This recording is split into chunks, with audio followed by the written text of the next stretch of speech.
Hello friends, welcome back to my channel. आज है हमारा day 22 of 90 day for clearing CFA level 3। First of all सबको happy Dhanteras. So let's get started.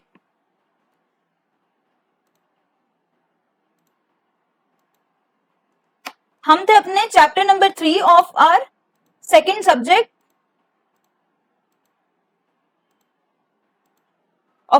Subject performance measurement. हम तीसरे अपने reading पे है जिसका नाम है ओवरव्यू ऑफ द जिप्स। इसमें एक लेक्चर हो चुका है, this is your second lecture. अभी एक और लेक्चर होगा इसमें। तो इसमें हम अभी तक कर चुके हैं रिटर्न, TWR वाली चीज हम देख चुके हैं इसमें, टाइम वेटेड रिटर्न। अब हम देख रहे हैं इसमें मिसलिनियस रिटर्न कैलकुलेशन टॉपिक्स। जो फर्म है उसके पास एक तो ऑप्शन है TWR चूज करने का और एक है मनी वेटेड रिटर्न चूज करने का। अब जो फर्म है वो मनी वेटेड जो रिटर्न है वो चूज कर सकता है इंस्टेड ऑफ TWR। कब कब वो चूज कर सकता है इन सबको? जब एक फर्म के पास एक कंट्रोल है ओवर एक्सटर्नल कैश फ्लोज की उसके पास पूरी कंट्रोल है। ठीक है, फर्स्ट। सेकंड है हमारा जब पोर्टफोलियो जो है क्लोज एंडेड है, फिक्स्ड लाइफ है उनकी और फिक्स्ड कमिटमेंट है। इसमें हम ये बोल सकते हैं जैसे कि एक पेंशन फंड वाली जो चीज है वो हम इसमें इंक्लूड कर सकते हैं। थर्ड है कब हम MWR चूज करेंगे, जब इलिक्विड इन्वेस्टमेंट्स होगी, जैसे कि रियल एस्टेट, प्राइवेट इक्विटी, ये सारी चीजें क्या है, इलिक्विड एसेट्स है। तो जब इलिक्विड इन्वेस्टमेंट हमारा significant part of the investment strategy होगी तब। Portfolios for which a money weighted return is calculated, उसको हमेशा हमें कब वैल्यू करना चाहिए, value at least annually and as of the period and for which performance is calculated. ठीक है, या फिर पीरियड एंड पे जब परफॉर्मेंस कैलकुलेट की गई है। ओके, एनुअलाइजिंग रिटर्न एक अलग था टॉपिक, बट मैंने इसको इसमें कर दिया क्योंकि इसमें ज्यादा कुछ है नहीं। हम एनुअलाइज रिटर्न क्या होता है, जब भी रिटर्न्स हम बोलते हैं एक साल से, हमें एक साल के अंदर अंदर इसमें क्या करना होता है, हमें हम लोगों को एक साल में MWR के लिए रिटर्न्स की कैलकुलेशन करनी होती है। बट अगर जो रिटर्न्स है, मान लो ये 9 मंथ्स के ही है, ये 12 नहीं है, 12 मंथ्स नहीं है ये, बट 9 मंथ्स के ही हमारे पास रिटर्न है, तो हम इसके रिटर्न्स एनुअलाइज नहीं कर सकते। इसका रीजन ये है नॉट टू बी एनुअलाइज। क्यों? क्योंकि जो ये जब हम पार्शियल ईयर के जो रिटर्न्स हैं उनको एनुअलाइज करते हैं ना, तो हम बेसिकली इन 3 महीनों की तो प्रिडिक्शन ही कर रहे हैं ना about investment results for the rest of the year. ये 3 महीने की तो हमें रिजल्ट्स नहीं पता ना, हमें तो सिर्फ 9 महीने के रिजल्ट्स पता है। तो इन 3 महीने के जो भी रिजल्ट्स होंगे हम उसको क्या कर रहे हैं, एक तरह से प्रिडिक्ट कर रहे हैं, तो ये एनुअलाइज नहीं कर सकते हम।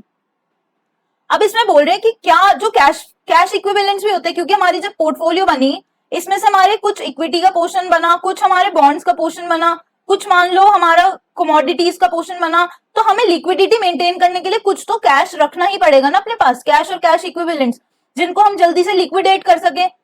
तो इसमें ये बोल रहे हैं कि हम कैसे इसकी जो कैश इक्विवेलेंट्स रही, मतलब कैश का पोर्शन होता है, इसके कैसे हम रिटर्न्स निकालते हैं।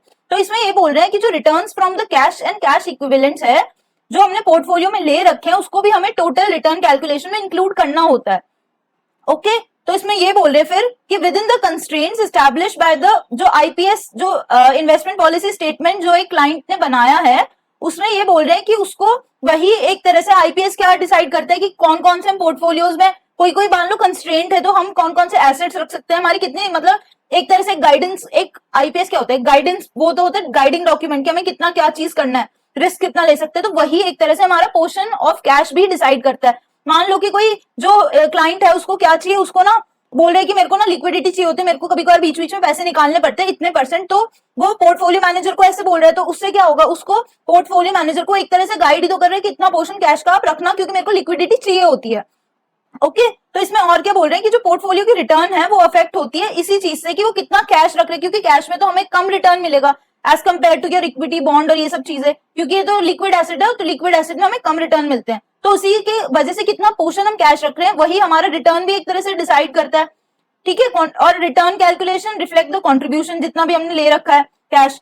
और फिर इसमें बोल रहे हैं even if the management of cash, अगर वो जो मैनेजमेंट जो कैश की बैलेंसेस की है वो कोई और दूसरी कोई थर्ड पार्टी कर रही है या कोई अनदर फर्म कर रहा है, तो इससे क्या होगा, तब भी वो टोटल रिटर्न कैलकुलेशन में इंक्लूड की जाएगी। अब हम बात करते हैं treatment of expenses and fees. अब एक पोर्टफोलियो बना अगेन, ठीक है, इसमें क्या है, बहुत सारी हमारी चीजें बन गई। ठीक है, इसमें हमारा जो एक्सपेंसेस और फीस है वो क्या रिटर्न में क्या हम कैसे उसको देखते हैं, उस पूरी रिटर्न की जो कैलकुलेशन है एक्सपेंसेस और फीस को हम कैसे उसको रिटर्न के अंदर उस फॉर्मूले में इंक्लूड करते हैं।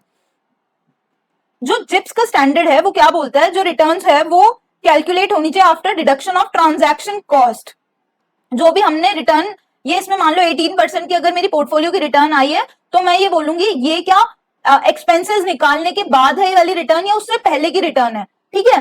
तो इसमें ट्रांजैक्शन कॉस्ट क्या बोल रहे हैं, ट्रांजैक्शन कॉस्ट वो कॉस्ट है जो बाइंग और सेलिंग इन्वेस्टमेंट्स में लगती है। अभी मैं और थोड़ा एक्सप्लेन करूंगी कि इन्होंने पूरा अच्छे से बताया हुआ कि कौन सी चीज एक्सपेंसेस है और कौन सी इंक्लूड होगी कौन सी नहीं।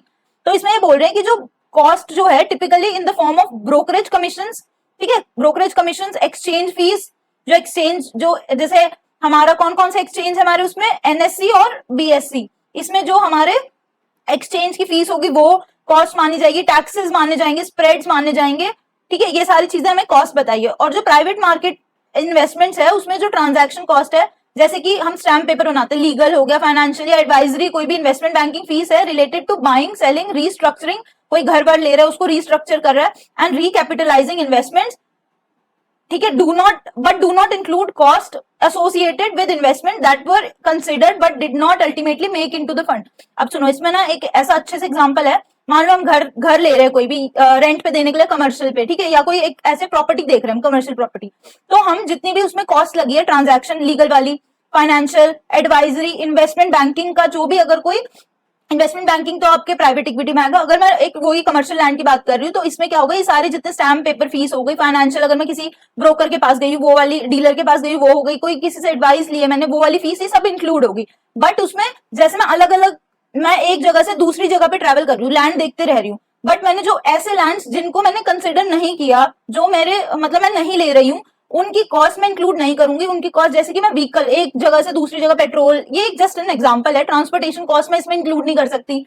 जो मैंने कंसिडर किया है, जो लैंड उसी का ही, उसी से रिलेटेड जो भी कॉस्ट होगी वही इंक्लूड होगी, ठीक है। कस्टडी फीस क्या होती है, should not be, custody fees should not be consider, transaction cost नहीं मानी जाएगी custody fees, even when they are charge on a, जबकि वो पर ट्रांजैक्शन बेसिस पर भी होगी तब भी कस्टडी फीस जो है हमारी ट्रांजैक्शन कॉस्ट नहीं मानी जाएगी। कमीशन क्या होते हैं, वो होते हैं जो हम ब्रोकर को देते हैं, ठीक है, फॉर सेटलिंग और arranging trades. Bid offer spreads क्या होते हैं, जो बाइंग और सेलिंग के जो बीच में डिफरेंस होते हैं। अगर मैं इन्वेस्टर की पर्सपेक्टिव से बात करूं तो स्प्रेड क्या होती है, कॉस्ट ऑफ लिक्विडिटी होती है, ठीक है।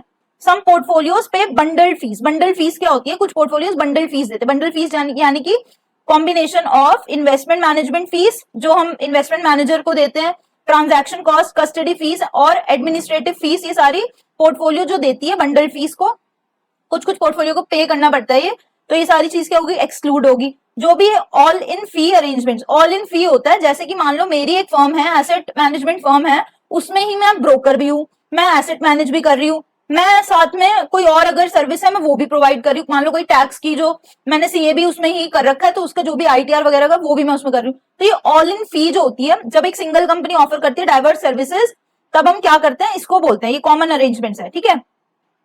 तो इसमें बोल रहे हैं if transaction cost can not be identified and segregated from a bundle fee, ये इन दोनों का ही बता रहे हैं, ठीक है, जो ये सारी चीजें बताई, बस इसमें ये बताया बंडल फी क्या होता है और इसमें ये बता रहे ऑल इन फी, इसकी डिस्क्रिप्शन दी है। बट इसका ये कैसे हम अपने रिटर्न उसमें हटाएंगे, इसका जो पूरा है वो देख रहे हैं इसमें कि इसका इम्पैक्ट क्या होगा।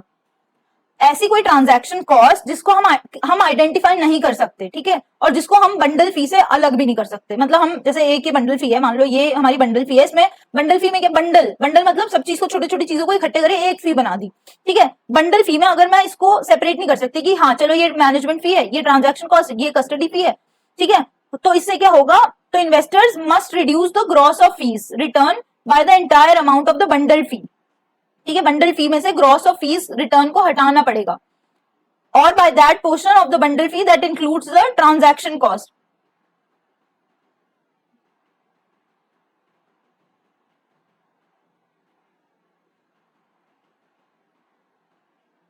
ठीक है। ग्रॉस ऑफ फी जो रिटर्न है वो एक्सक्लूड करना पड़ेगा, वो रिड्यूस करना पड़ेगा by the entire amount of the bundle fee, और बाय दैट पोर्शन जो बंडल फी में जिसमें इंक्लूड की हुई है ट्रांजैक्शन कॉस्ट। अब आते हैं वैल्यूएशन रिक्वायरमेंट्स के, तो firms are required to apply a fair value methodology, उसको अप्लाई करनी पड़ेगी फर्म्स को, ठीक है। जब हम वैल्यू कर रहे हैं एसेट्स को, हमने बताया था ना टोटल एसेट्स की जो वैल्यू होगी जिसमें डिसएग्रीगेटेड और आपका डिस्क्रिशनरी और नॉन डिस्क्रिशनरी टोटल एसेट्स में इंक्लूड होते हैं वो, ठीक है, तो इसमें बोल रहे हैं हम जो एसेट्स की वैल्यू करेंगे वो हम करेंगे फेयर वैल्यू से। तो फेयर वैल्यू कैसे डिफाइन कर रहा है एक जिप स्टैंडर्ड, वो ऐसे डिफाइन कर रहा है कि and at which an investment could be sold in an orderly manner में at arm's length transaction between willing parties. Willing parties है आपस में, मैं अगर बायर हूं कोई और सेलर है, तो हमने ये एक म्यूचुअली डिसाइड किया ये प्राइस की, और ये ज्यादा इसमें कॉस्ट नहीं लग रही। आर्म्स लेंथ मतलब 1 आर्म डिस्टेंस, जैसे बोलते हैं कि 1 आर्म डिस्टेंस वाली ज्यादा उसको ज्यादा ट्रांजैक्शन कॉस्ट या और बाकी सारी चार्जेस नहीं लग रही। फेयर वैल्यू जो होती है, फेयर वैल्यू जो होती है वो इंक्लूड करती है accrued income on the fixed income securities और अदर इनकम और other investment that earn interest income. वो सारी फेयर वैल्यू क्या क्या इंक्लूड करेगी, एक्रूड इनकम अगर हम फिक्स्ड इनकम की बात कर रहे हैं, और अगर हमारी कोई अर्न इंटरेस्ट इनकम है, ठीक है। अगर इफ ऑब्जेक्टिव ऑब्जर्वेबल, ऑब्जेक्टिव है मतलब unadjusted quoted market price for identical मतलब same investments in active markets on the measurement date are not available। मान लो प्राइजेस अवेलेबल नहीं है, ठीक है, तो जिप स्टैंडर्ड क्या है, वो एक चीज बता रहा है, ऑल्टरनेट चूज कर सकते हैं हम, डिक्लाइनिंग ऑर्डर ऑफ प्रेफरेंस। ये पहले फर्स्ट होगा, फिर सेकंड, फिर थर्ड, नहीं तो फोर्थ। मतलब अगर 1 है, 1 नहीं है, अगर ये तो हमें देखो चाहिए ऑब्जेक्टिव ऑब्जर्वेबल और अनएडजस्टेड कोटेड मार्केट प्राइस, तो हमें चाहिए ही चाहिए। अगर बाय चांस ये नहीं अवेलेबल है, तो हम सबसे पहले देखेंगे कि क्या coated prices for similar investments in active markets available है, क्या हमारे पास प्राइस है उन सारे। अगर हम सिमिलर देख रहे हैं, कोई रियल एस्टेट ले रहे हैं, तो हम उसके ही रिलेशन में उसका ही सिमिलर कोई घर का प्राइस अवेलेबल है एक्टिव मार्केट्स में, अगर है तो ठीक है, वेल एंड गुड, हम ये ले लेंगे। अगर नहीं है तो हम क्या देखेंगे, हम सेकंड पे जाएंगे कि कोटेड प्राइसेस फॉर आइडेंटिकल और similar investment in markets that are not active. पहले हमने एक्टिव मार्केट्स में हम चेक करेंगे कि क्या है नहीं है, फिर हम जो एक्टिव मार्केट्स में नहीं है वो देखेंगे, फिर चलो ये भी नहीं है, अब हम आएंगे तीसरे पे, फिर हम जाएंगे market based inputs other than coated price. Market based inputs जो जैसे अप्रेजल मेथड जो हमने देखा था, वो ट्रांजैक्शन मेथड तो चला गया, ठीक है, that are observable for the investment, ये देखेंगे। अगर ये भी नहीं है तो फिर हम जाएंगे सब्जेक्टिव, जो हम अनऑब्जर्वेबल इनपुट्स की तरफ, लास्ट है ये ऑप्शन, ठीक है। तो अब हम आते हैं composite time weighted return calculation पे। ये थोड़ा और हमने जो TWR देखा था ना, जो अभी अपने प्रीवियस लेक्चर में, उसको ही थोड़ा और मतलब एक कॉम्पोजिट की उस पे हम रिटर्न निकाल रहे हैं, कॉम्पोजिट की रिटर्न निकाल रहे हैं, ठीक है। तो इसमें ये बोल रहे हैं कि जो जिप स्टैंडर्ड है वो डिफाइन करता है कॉम्पोजिट को एज एन एग्रीगेशन ऑफ 1 और मोर पोर्टफोलियोज, मतलब एक से ज्यादा जो पोर्टफोलियोज को जब मैं एड ऑन कर रही हूँ तो वो एक कॉम्पोजिट बन रहा है जो मैनेज किया जा रहा है under similar investment mandate, objective या स्ट्रेटेजी। मान लो एक पर्सन है, ठीक है, उसको रिटर्न, उसका मान लो क्या ऑब्जेक्टिव है हमारा, वो लाइबिलिटी बेस्ड है, ठीक है। पोर्टफोलियो 1 हमारा लाइबिलिटी बेस्ड है, पोर्टफोलियो 2 हमारा अगेन लाइबिलिटी बेस्ड है, सेम ऑब्जेक्टिव है। तो मैं इन दोनों को क्लब करके एक कॉम्पोजिट बना सकती हूँ, ठीक है, सेम, क्योंकि इनका इन्वेस्टमेंट मैंडेट, ऑब्जेक्टिव और स्ट्रेटेजी है। अब ये सारी जो मेंटेनेंस और कंस्ट्रक्शन ऑफ कॉम्पोजिट है, ये किसके अंडर है, ये हमारा सेक्शन 3 के अंडर। तो इसमें ये बोल रहे हैं कि जो फर्म्स को हम प्रिवेंट करते हैं ताकि वो बेस्ट परफॉर्मिंग पोर्टफोलियोज ना चूज कर सके, चेरी पिकिंग ना कर सके टू प्रोस्पेक्टिव क्लाइंट्स, तो GIPS standards require all actual fee paying, जो भी मेरे को पैसे दे रहे हैं, मतलब मैं अगर इन्वेस्टमेंट मैनेजर हूं, जितने एक्चुअल जो चल रहे हैं फी पेइंग और डिस्क्रिशनरी, इसमें डिस्क्रिशनरी वर्ड को एक तो ये हाईलाइट करो, और सेग्रीगेटेड अकाउंट्स जो SMA हमने देखा था वो इंक्लूड किया जाएगा एटलीस्ट 1 ऑफ द कॉम्पोजिट। हर एक पोर्टफोलियो को कॉम्पोजिट में इंक्लूड करना जरूरी है, जो कि डिस्क्रिशनरी सेग्रीगेटेड वाले को। ये देखो, ये तो सेम है कि एक्चुअल फी पेइंग, डिस्क्रिशनरी जिसमें इन्वेस्टमेंट मैनेजर अपना पूरा उसको फ्रीडम है। अब बट इसमें बात करें पूल्ड फंड्स, मतलब जैसे म्यूचुअल फंड्स हो गया, इसमें बात करते हैं हम सेग्रीगेटेड अकाउंट्स की, must be included in at least 1 composite. इसको भी हमें इंक्लूड करना पड़ेगा जैसे हमने डिस्क्रिशनरी सेग्रीगेटेड को किया, बट इसमें हमें देखना भी पड़ेगा कि वो कॉम्पोजिट की, अगर वो कॉम्पोजिट की जो डेफिनेशन है उसको मीट करे तब। अब हम बात करें नॉन डिस्क्रिशनरी, जिसमें इन्वेस्टमेंट मैनेजर की कोई फ्रीडम नहीं है उसको कि कैसे इन्वेस्टमेंट स्ट्रेटेजी वो उसको अप्लाई कर सके, ठीक है। तो इसमें क्या बोल रहे हैं हम, नॉन फी पेइंग जो हमारे डिस्क्रिशनरी सेग्रीगेटेड अकाउंट्स है और पूल्ड फंड्स है, नॉन फी पेइंग जो फी नहीं पे कर रहा, नहीं हम सॉरी इसमें आ गए, हाँ, तो नॉन डिस्क्रिशनरी जो है जिसमें इन्वेस्टमेंट मैनेजर को नहीं, मर्जी नहीं चल रही, उसकी फ्रीडम नहीं है, सेग्रीगेटेड अकाउंट हो या फिर पूल्ड फंड्स हो, वो इंक्लूड नहीं की जाएगी कॉम्पोजिट में, सिर्फ डिस्क्रिशनरी वाले ऐड किए जाएंगे, नॉन डिस्क्रिशनरी नहीं ऐड करेंगे हम कॉम्पोजिट में। नॉन फी पेइंग जो फी नहीं पे कर रहा, ऐसे हो सकते हैं पोर्टफोलियो, जैसे मान लो कोई चैरिटी वाले पोर्टफोलियो है, डिस्क्रिशनरी सेग्रीगेटेड अकाउंट्स है या फिर पूल्ड फंड्स है, वो इंक्लूड कर सकते हैं हम अपने कॉम्पोजिट में, बट उसका डिस्क्लोजर देना पड़ेगा। अब composite time weighted returns except for private market investment composites must be calculated at least monthly हम MWR को एटलीस्ट एनुअली करते हैं, TWR को हम एटलीस्ट मंथली करते हैं, मंथली है ये, ठीक है। जितना ज्यादा लेस फ्रीक्वेंट एसेट की वेटिंग्स होगी उतना ज्यादा ग्रेटर होगा कॉम्पोजिट की रिटर्न्स को इनएक्यूरेटली उसको ताकि वो इनएक्यूरेटली परफॉर्मेंस मेजर को उसको इनएक्यूरेट कर दी। जितना ज्यादा कम वेट मैनेज होगा उसका, एसेट वेट जो होगा जितना कम होगा उतना ज्यादा ग्रेटर चांस होगा इनएक्यूरेसी का। अब इसमें बोल रहे हैं कि जो टाइम वेटेड कॉम्पोजिट, पहले हमने नॉर्मल पढ़ा था कि वो TWR मेथड क्या है, अब हम बात करें कॉम्पोजिट जो रिटर्न है। कॉम्पोजिट मतलब एक पोर्टफोलियो या एक से ज्यादा पोर्टफोलियो, इसकी हम रिटर्न्स तीन तरीके से कैलकुलेट करते हैं। Asset weighing the individual portfolio returns using beginning of the period value, ये इंपॉर्टेंट है। इसमें क्या इंपॉर्टेंट है, ऐसा मेथड जिसमें बिगिनिंग ऑफ पीरियड वैल्यू भी ले रहे हैं प्लस हम एक्सटर्नल कैश फ्लोज भी ले रहे हैं। थर्ड है हमारा एग्रीगेट रिटर्न मेथड, ठीक है। तो ये हमारा जो सबसे पहला है वो है हमारा बिगिनिंग एसेट, जो फर्स्ट हमारा मेथड है वो है ये। तो इसमें ना सबसे इंपॉर्टेंट है, देखो ये वाले जो एग्जिबिट है ना, दोनों नहीं तीनों के लिए एप्लीकेबल है, बट इसमें देखो सबसे इंपॉर्टेंट जो है ये है चार पोर्टफोलियोज दिए हुए हैं, A B C D, चार हमारे पास पोर्टफोलियोज है, ठीक है। चार बेसिकली कॉम्पोजिट्स है, ठीक है। इसको क्योंकि हम एक भी पोर्टफोलियो को कॉम्पोजिट बोल सकते हैं, ठीक है। ये हमारा कॉम्पोजिट है, ये चार हमारे कॉम्पोजिट है। इसमें इसकी बिगनिंग वैल्यू कितनी दे रखी है, ये सब बिगनिंग वैल्यूज दे रखी है, ठीक है। इसका टोटल है ये। अब इसमें कुछ ये सारे मतलब ये क्या है, एक्सटर्नल जो भी कैश फ्लोज हुए, अभी इस वाले कॉलम को ना इग्नोर कर दो, ठीक है। ये सारे इसके ये पूरे दे रखे हैं, इसके कैश फ्लोज। एंडिंग एसेट्स जो दे रखे हैं उसकी वैल्यू है हमारी ये। अभी मैं बताती हूँ सब ना कैसे, ये तो नॉर्मल गिवन है। अब जो ये सारी चीजें हैं, ये वाला हमें ये कैलकुलेट करना है और ये कैलकुलेट करना है। अब हम ये देखेंगे कैसे कैलकुलेट हुआ है।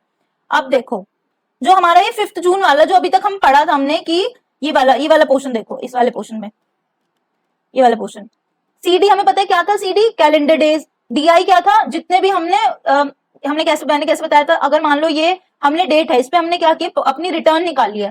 इधर हमारा ये आ गया कैश फ्लो, मान लो ये मैंने ऐसे बताया था ना 1 अगस्त है, फिर ये आ गया 15 अगस्त। 15 अगस्त को हम हर महीने करते हैं TWR को, तो हम 1 अगस्त को कर रहे हैं, तो अब हम नेक्स्ट कब करेंगे, 1 सितंबर को। बट बीच में एक आ गया हमारा 15 अगस्त, उसमें हमारा एक कैश फ्लो हुआ है, ठीक है।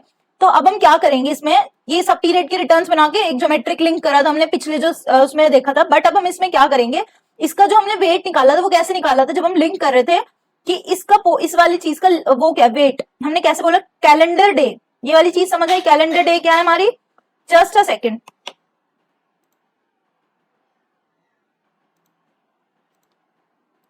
ठीक है। तो हम ये बोल रहे थे कि इसका जो वेट निकालेंगे वो हम कैसे निकालेंगे, जो ये CD है ये क्या है हमारा कैलेंडर डेज यानी कि 30 डेज जो हम ले रहे हैं अपना उसको मैनेज करने के लिए, माइनस अब ये देखो 5 जून, अगर मैं 1 जून को इसमें गिवन है कि 1 जून को हम उसको इवेलुएट करें परफॉर्मेंस, तो ये कैलेंडर डेज हमारे महीने होते हैं तो 30, तो 5 जून है तो मतलब 5, यहाँ पे 5 आ गया, तो ये कितना हो गया 25, 30 - 5, और ये क्या हो गया हमारा CD 30।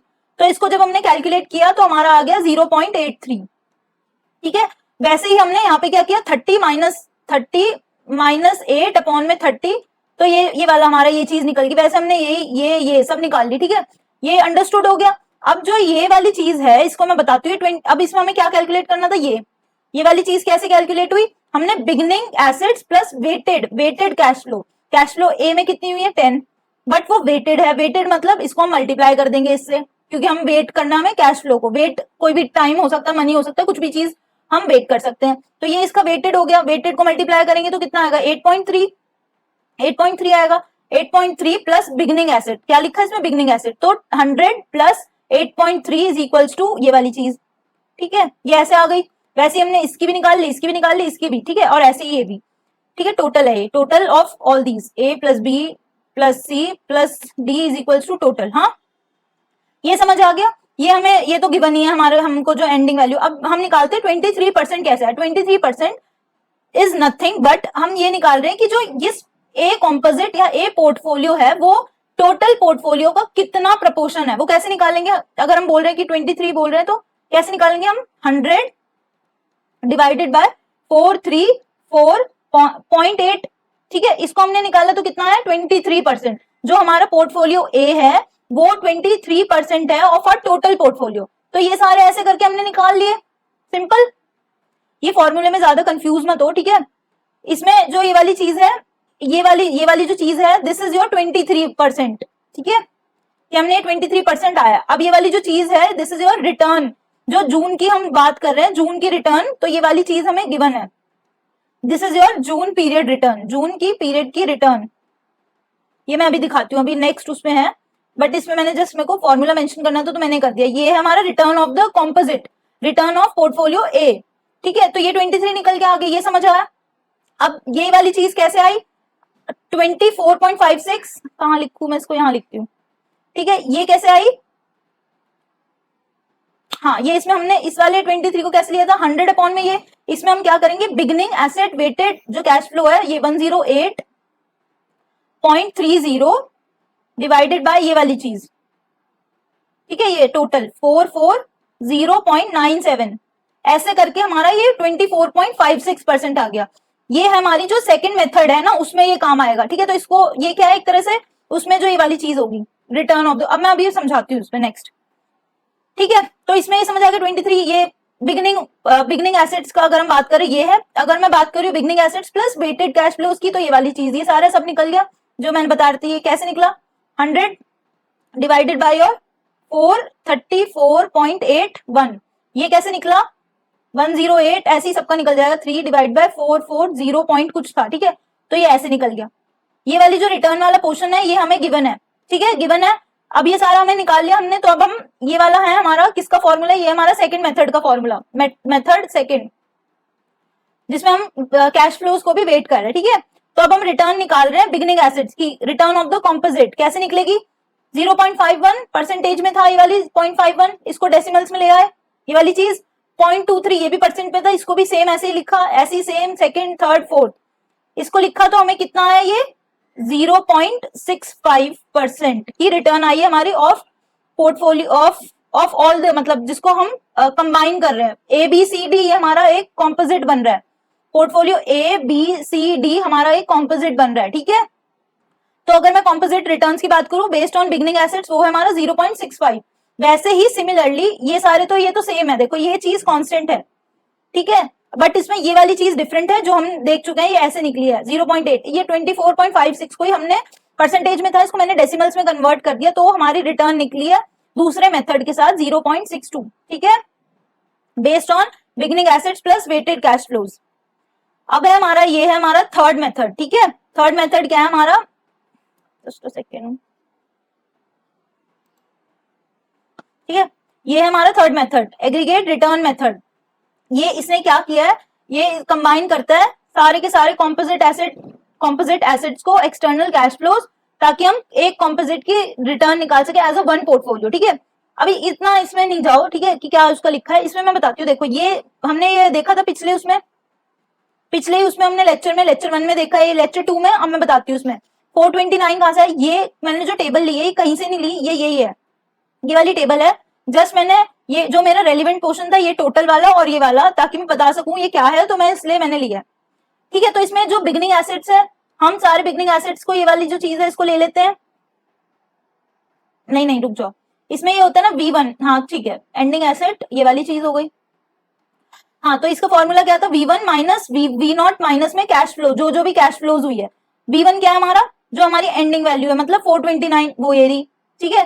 फिर है हमारी बिगनिंग वैल्यू जो 434 है, वो भी ये रही, माइनस में हम जितने भी कैश फ्लोज है इनको हम माइनस करते जाएंगे, ठीक है।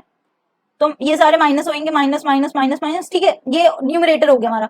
डिनोमिनेटर कैसे आया, ये हमारा V0 को, ये वाली जो V0 क्या है हमारा बिगनिंग एसेट, इसको हमने ऐड किया, प्लस हमने ये जो हमारी वेटेड वाली चीज थी, ये वाली जो कैश फ्लोज है, उनको जब हमने वेट किया तो हमारी, और इसको ऐड किया प्लस इससे, प्लस V0 से, तो हमारा ये वाली चीज आ गई, ठीक है, beginning assets plus weighted cash flows. तो ये हो गया हमारा न्यूमरेटर। इसको जब मैंने डिवाइड किया तो ये क्या आया, सेम ही आया जो हमारे सेकंड मेथड से आया, थर्ड मेथड और सेकंड मेथड से हमारे सेम, सेकंड और थर्ड से हमारे सेम रिजल्ट आया। ये है हमारा लास्ट अपना सब टॉपिक। अब है हमारा कॉम्पोजिट क्वालिफाइंग पोर्टफोलियोज, हम किसको बोलेंगे, प्लस हम डिफाइन कैसे करें इन्वेस्टमेंट स्ट्रेटेजीज को। ये है हमारा जो क्वालिफाइंग पोर्टफोलियोज हम किसको बोलते हैं, जो आईपीएस है ना, वो नॉर्मली एक्सप्रेस करता है नंबर ऑफ कंस्ट्रेंट्स। तो इससे क्या होता है, हमारी जो लिमिट हो जाती, ताकि हम लिमिट कर सके अपने रिस्क को, ठीक है। जो ये रिस्ट्रिक्शंस होती है, दीज रिस्ट्रिक्शंस वो क्या करती है, प्रिजर्व करती है पोर्टफोलियो को ताकि उसका लॉस ना हो, loss in value, in advocate अगर हम सेक्टर डाइवर्सिफिकेशन कर रहे हैं, एक्सेस, क्रेडिट क्वालिटी, ये सारी मतलब रिस्क है, इनसे बचाने के लिए हम क्या करते हैं, नंबर ऑफ कंस्ट्रेंट्स डालते हैं, ठीक है। तो इसमें ये बोल रहे हैं कि जो अगर हम आईपीएस कोई बना रहे हैं, एक वेल डिफाइंड डॉक्यूमेंट है, उसमें क्या होगा, रिस्क मिटिगेशन का एक फैक्टर है। तो जो पोर्टफोलियो मैनेजर होगा वो एथिकली प्लस लीगली बाउंड होगा, क्लाइंट ने जो भी उसमें स्टेट किया है कि मेरे को इतना ज्यादा रिस्क नहीं लेना, तो पोर्टफोलियो मैनेजर नहीं लेगा वो रिस्क, वो उसका एथिकली और वो लीगली बाउंड है इन सब चीजों से। If the constraints are determined to have a material effect, जो कंस्ट्रेंट है वो मटीरियल इफेक्ट, मटीरियल इफेक्ट मैं बताती हूँ क्या मटीरियल इफेक्ट, मैनेजर को the manager could include the portfolio in a composite with, अब हम इसमें हमने पढ़ के रहे हैं हम कौन कौन से जो पोर्टफोलियोज है उनको हम कॉम्पोजिट में डाल सकते हैं, उसको हम देख रहे हैं कि उसकी क्या क्या क्राइटेरिया या क्या क्या क्वालिफिकेशन होनी चाहिए। तो इसमें ये बोल रहे हैं जो if the constraints are determined to not have a material effect, the manager could include the portfolio in a composite with portfolios that have no such restrictions. अब देखो कॉम्पोजिट हमने क्या बोला है, एक कॉम्पोजिट कैसे बनता है, जब जो पोर्टफोलियोज है जो जिनके सिमिलर इन्वेस्टमेंट मैंडेट है, ऑब्जेक्टिव और स्ट्रेटेजी जिनका सेम है। अब इसमें क्या बोल रहे हैं, ऐसे कंस्ट्रेंट जिनका कोई मटेरियल इफेक्ट नहीं है, कोई ज्यादा इतना फर्क नहीं पड़ेगा अगर कंस्ट्रेंट है या नहीं है, तो हम उसको उस वाले पोर्टफोलियो को ऐड कर सकते हैं अपने कॉम्पोजिट में, ऐसे उन पोर्टफोलियोज के साथ जिन पे भी कंस्ट्रेंट है बट उनका मटेरियल इफेक्ट नहीं होगा, ठीक है। अंडरस्टूड ये वाला पॉइंट। सेकंड पॉइंट क्या बोल रहा है, अगर वो कंस्ट्रेंट मटेरियल है, मतलब उसको अगर हम कंस्ट्रेंट को कंसिडर करते हैं तो हमारा पोर्टफोलियो पे इफेक्ट पड़ेगा, ठीक है। मटेरियल मतलब सिग्निफिकेंट इंपैक्ट पड़ेगा, तो मैनेजर को इंक्लूड करना चाहिए उसको कॉम्पोजिट में सिमिलर जो कंस्ट्रेंट पोर्टफोलियोज है, जिसको हम या फिर ऐसे पोर्टफोलियोज के साथ जो नॉन डिस्क्रिशनरी है, exclude the portfolio, non discretionary को हम इंक्लूड ही नहीं करते अपने उसमें, ठीक है, कॉम्पोजिट्स में। ये बोल रहे हैं जो हमारे सिमिलर, अगर कंस्ट्रेंट मटेरियल है तो मटेरियल वालों के साथ ही उनको ऐड करो, कोई अगर कंस्ट्रेंट नॉन मटेरियल है तो ऐसे ही पोर्टफोलियो के साथ कॉम्पोजिट बनाओ, ठीक है। तो अब ये बोल रहे हैं कि जो फर्म है उसको कंसिडर करना चाहिए interaction among client directed constraints और portfolio strategy style and investment process notably include financial instruments use. अब इसमें ये बोल रहे हैं जैसे कि एग्जांपल है, मान लो क्लाइंट का जो आईपीएस में लिखा है उसने कि ना उसको ना डेरिवेटिव सिक्योरिटीज को नहीं यूज करना, वो किस चीज को मना करे, फ्यूचर स्वैप्स और ऑप्शन। मान लो उसको कोई लॉस हुआ तो इसलिए वो क्लाइंट बोल रहा है कि नहीं मेरे को मत इंक्लूड करना, मेरे उसमें जितने भी एसेट्स होंगे उसमें डेरिवेटिव्स वाला चीज नहीं इंक्लूड होगी। तो इसमें ये बोल रहे हैं अगर मान लो कि पोर्टफोलियो मैनेजर जो है वो इन्वेस्ट करे domestic mid cap stock portfolio में, ठीक है, तो उससे क्या होगा, जिससे प्रोहिबिट कर रहा है हमारा यूज ऑफ डेरिवेटिव्स। बट अगर मैनेजर का क्या उसका सिचुएशन है, उसने मान लो कोई पोजिशनल ट्रेड ले रखी है जो कि ज्यादा थोड़े लॉन्ग टाइम के लिए, तो डेरिवेटिव्स उसमें काम नहीं आएगा, उसकी स्ट्रेटेजी बाय होल्ड और सेल, तो इसमें डेरिवेटिव्स का कुछ काम नहीं है। तो क्या ये कंस्ट्रेंट मटेरियल होगी, ये कंस्ट्रेंट मटेरियल नहीं होगी क्योंकि वो ज्यादा इंपैक्ट ही नहीं कर रही उस पे। If use of securities is central to the firms implementation of the investment mandate, तो वो जो क्लाइंट की पॉलिसी है वो क्या करेगी, नॉन डिस्क्रिशनरी कर देगी, ठीक है। द पैटर्न ऑफ जो कैश फ्लोज है ना वो भी कभी कभार पोर्टफोलियो को नॉन डिस्क्रिशनरी बनाते हैं, जैसे कि मान लो एक क्लाइंट है उसको ना बार बार बड़ी बड़ी विड्रॉल्स करनी पड़ती है। अब इससे क्या है, विड्रॉल्स अगर ज्यादा वो निकालता रहेगा पोर्टफोलियो में से पैसे, तो क्या होगा, जो इन्वेस्टमेंट मैनेजर है क्या उसके पास फ्रीडम रहेगी, बेशक मतलब वो करना चाह रहा है, उसको पूरा डिस्क्रिप्शन है, बट उसके जो क्लाइंट है उसकी इतनी लार्ज कैश फ्लोज है कि वो मेंटेन नहीं कर पा रहा उस चीज को, अपनी जो उसकी पूरा वो इन्वेस्टमेंट मैंडेट है उनको मेंटेन नहीं कर पा रहा, तो एक तरह से वो क्या हो गया, नॉन डिस्क्रिशनरी बन गया वो पोर्टफोलियो। अगर मान लो कि कोई मॉडल बना रही हूँ मैं, बहुत सारे मॉडल्स बनाऊंगी, हाइपोथेटिकल पोर्टफोलियोज बनाऊंगी कि ये सिमुलेशंस करूंगी, तो वो कॉम्पोजिट में इंक्लूड नहीं होना चाहिए, ठीक है। कोई थ्योरेटिकल जो परफॉर्मेंस है, फर्म्स नॉट लिंक, तो थ्योरेटिकल थ्योरी में जो असलियत में नहीं हमने कमाई उसको भी हम उसको नहीं इंक्लूड कर सकते। ये वाले जो these returns can be shown as supplemental information, एक हम अलग डॉक्यूमेंट में सप्लीमेंटेशन जो डॉक्यूमेंट है उसमें डाल सकते हैं, but can not be link to actual composite और पूल्ड रिटर्न, ये नहीं डाल सकते। याद रखना जो भी हमारा मॉडल या फिर हाइपोथेटिकल पोर्टफोलियो वो इंक्लूड नहीं होगा हमारे कॉम्पोजिट में। If the firm created a new strategy, कोई न्यू स्ट्रेटेजी बनाई है और मैनेज पोर्टफोलियोज इन दी स्ट्रेटेजी, और अपने पैसों से बनाई है उसने, मतलब अपने न्यू स्ट्रेटेजी बनाई और वो टेस्ट कर रहा है स्ट्रेटेजी को, तो मैं अपने खुद के पैसे डाल रही हूँ, ठीक है। It could include those portfolios from inception in appropriate composite, डल सकता है वो हमारे कॉम्पोजिट में, सब्जेक्ट टू एनी प्रेजेंटेशन और रिपोर्टिंग, वही उसको सेम जैसे और कॉम्पोजिट के साथ करे वैसे ही उसको अपने जो पैसे डाल के एक न्यू स्ट्रेटेजी वाला जो पोर्टफोलियो उसके साथ भी सेम करना पड़ेगा, related to the inclusion of non fee paying portfolios in composite, जो भी नॉन फी पेइंग हमारे पोर्टफोलियो है उसके साथ वो अटैच कर सकता है। अब इसमें बोल रहे हैं कि क्राइटेरिया क्या है हमारा इंक्लूड करने का पोर्टफोलियो इन अ कॉम्पोजिट। ये 4 क्राइटेरियाज दे हैं। All actual fee paying discretionary segregated accounts क्या होगा, इंक्लूड होगा कॉम्पोजिट में। इसमें देखो और क्या है, discretionary segregated accounts that are non fee paying, charity वाले जो अकाउंट्स है इंक्लूडेड इन द कॉम्पोजिट, ठीक है, इंक्लूड होगा कॉम्पोजिट में, but neither non discretionary nor simulated nor model portfolios नहीं होगा इंक्लूड, ठीक है। जो मैं ये एक तरह से समरी है अभी तक जो मैंने बताया। पूल्ड फंड्स, जो भी pooled funds must be included in any composite for which they meet the composite definition, ठीक है। A composite must include all portfolios that meet the composite definition, ठीक है। ये है हमारी last slide, composite defining investment strategies. हम कैसे investment strategies को डिफाइन करते हैं। इसमें ये बोल रहे हैं कि अंडर द जिप स्टैंडर्ड जो कॉम्पोजिट है must be defined according to investment mandate. में जो बताती है कि कॉम्पोजिट कैसे बनेगा, पोर्टफोलियोज को ऐड करके। पोर्टफोलियोज कैसे ऐड होगी, जब उसका सिमिलर इन्वेस्टमेंट मैंडेट, ऑब्जेक्टिव और स्ट्रेटेजी है, ठीक है। Composites must include all portfolios that meet the composite definition, ठीक है। Second point, composite definition included detail criteria that determine the assignment of portfolios to the composite must be documented in a firms policy and procedure, ठीक है। इसमें अब ये बता रहे हैं कि हायरार्की क्या होगी एक फर्म की for considering to define composite. कैसे कैसे हम कॉम्पोजिट बनाएंगे, सबसे पहले होगा हमारा इन्वेस्टमेंट मैंडेट, उसके बाद होगा हमारा एसेट क्लास, फिर स्टाइल स्ट्रेटेजी, ऐसे होगा ये, ठीक है, हायरार्की में है। फिर बेंचमार्क और रिस्क और रिटर्न कैरेक्टरिस्टिक्स। इन्वेस्टमेंट मैंडेट यानी कि मान लो कि कोई ग्लोबल इक्विटीज का मेरा हेड है ये, ठीक है, ये बहुत सारे पोर्टफोलियोज है, ठीक है, तो इनका क्या है, ये ग्लोबल इक्विटी पोर्टफोलियो है, ठीक है। एक हमारा इन्वेस्टमेंट मैंडेट है कि ग्लोबल इक्विटी पोर्टफोलियो। अब ये जितने भी ग्लोबल इक्विटी, ठीक है, जितने भी मेरे पोर्टफोलियो है इन्हीं उससे बने हुए हैं पोर्टफोलियो ए बी सी, ये सारे क्या है, इनकी हेडिंग है हमारी ग्लोबल इक्विटीज ही है। तो मैं एक इनको कॉम्पोजिट बना सकती हूँ। ताकि ये कॉम्पोजिट हम बना क्यों रहे हैं, मेन रीजन तो ये, चलो बना रहे इसकी ये डेफिनेशन है, ये हम कॉम्पोजिट क्यों बना रहे हैं, ताकि हम मैनेज कर सके बहुत सारे हमारे पास जो पोर्टफोलियोज होंगे, ताकि हम उनको जैसे एक तरह से देखो कुछ बहुत सारा अगर सेग्रीगेटेड है, अलग अलग पड़ा हुआ है, तो हम उसको इकट्ठा करेंगे। एक अगर एक जैसा है, मान लो मेरे पास बहुत सारे कपड़े हैं, ठीक है, अलग अलग कलर्स के, पहले तो मैं उनको सेग्रीगेट करूंगी, ठीक है, ऐसे ही होते कपड़े हैं, ये बहुत सारे पोर्टफोलियोज है, तो इनको क्या कर रही हूँ मैं, एक उनको एक अंडर किसी चीज के अंदर डाल रही हूँ। जैसे एक कलर के एक साथ डाल दिए, फिर मैंने ऐसे कर दिया कि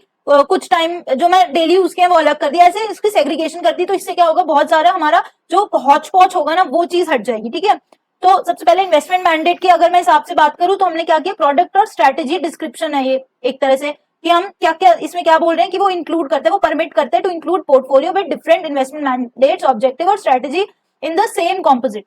एसेट क्लास क्या हो गया, अगर मैं इक्विटी की बात करी तो इक्विटी वाले सारे ले लिए एसेट क्लास, ठीक है, समझ आए, इक्विटी, फिक्स्ड इनकम, ये सारी चीजें।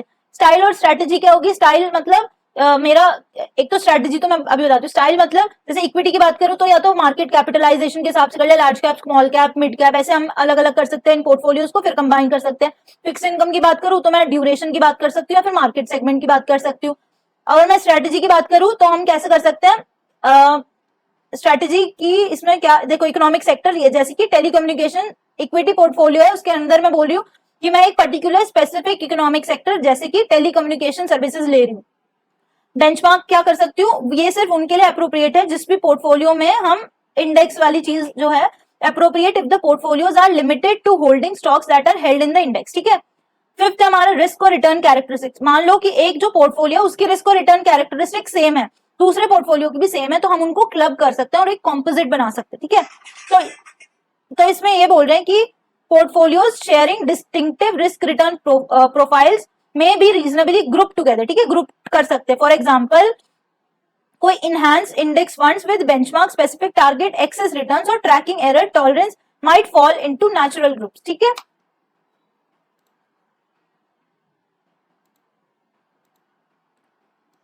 सो this ends our lecture number 2 on our reading third, ठीक है। ये हो जाएगा हमारा कल छोटी दिवाली पे हमारा पूरा ये चैप्टर है और ये पूरा हमारा सब्जेक्ट हो जाएगा कंप्लीट।